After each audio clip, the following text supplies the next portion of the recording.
may salad tayo ngayon. Yan, lettuce at yung crab meat. Okay, at may konting sushi.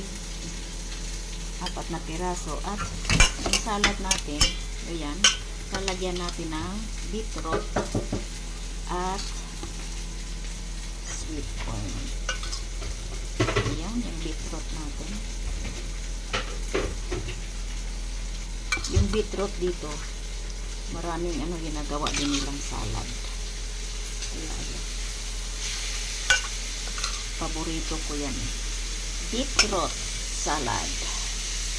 Yan, konting halo lang.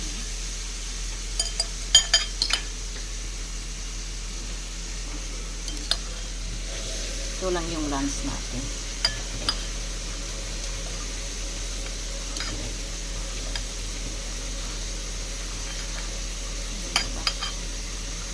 Lalagyan din natin ng konting pomegranate.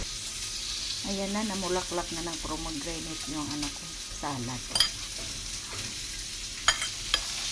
Timplado na yan, kaya ready to eat ang salad kong halo-halo at yung 4 na piraso na sushi. Diba?